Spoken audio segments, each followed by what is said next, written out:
ஏன்னா எங்களுக்கு வரலாறு இருக்கு, போராட்டம்னா எங்களுக்கு பெரிய வரலாறு இருக்கு. அதனால நாங்க கேட்கிறோம், உங்க கடமையை செய்யுங்கன்னு கேட்கிறோம். எத்தனையோ சமுதாயத்திற்கு பிரதிநிதித்துவம் கிடையாது. உதாரணம் மீனவ சமுதாயத்தில் இது மாதிரி எத்தனையோ சமுதாயம் பேசிட்டே போலாம். மலைக்குறவர்கள் எத்தனை பேர் இருக்கிறாங்க? அவங்க யாராவது ஒருத்தர் அரசு வேலையில் இருக்கிறாங்க, ஏதோ படிச்சிருக்காங்களா, ஏதோ காலேஜ் போயிருக்காங்களா? எப்படி நீங்க கண்டுபிடிப்பீங்க? ஆய்வு நடத்தினா கண்டுபிடிக்க முடியும். அது கூட நான் நடத்த மாட்டேன். அது மத்திய அரசு நடத்தினா என்னையா மோசடி, இது என்னையா மோசடி?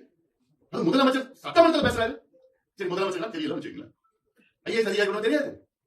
பீகார்ல நடத்தின ஜாதிவாரி கணக்கெடுப்பு பீகார் உயர் நீதிமன்றம் அதை ரத்து செய்யவில்லை. பீகார் உயர் நீதிமன்றம் ரத்து செய்தது என்ன? அது தள்ளுபடி ஸ்டே பண்ணது என்னன்னா, கணக்கெடுப்பு நடத்தி அதுல இடஒதுக்கீடு அதிகப்படுத்தினார்கள். அந்த முறை தப்புன்னு சொன்னாங்க. இடஒதுக்கீடு அதிகப்படுத்துறது தப்பு கிடையாது, அது செய்த முறை தப்புன்னு தான் சொன்னாங்க, தவிர கணக்கெடுப்பு தப்புன்னு சொல்லவே இல்லை. ஆனா முதலமைச்சர் ஸ்டாலின் அவர்கள் சட்டமன்றத்துக்கு உள்ள பீகார் உயர் நீதிமன்றம் கணக்கெடுப்பு ரத்து பண்ணிட்டாங்க ஒரு பொய்ய சொல்லிட்டு இருக்காரு.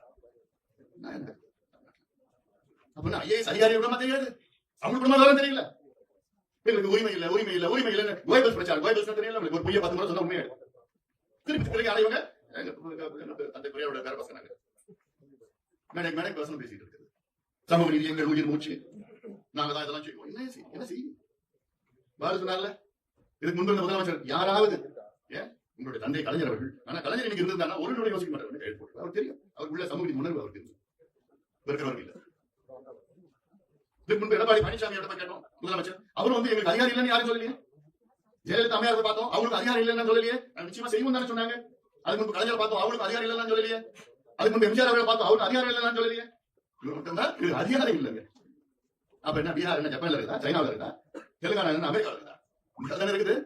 எல்லா மாநிலத்துக்கும் ஒரே சட்டம் தானே.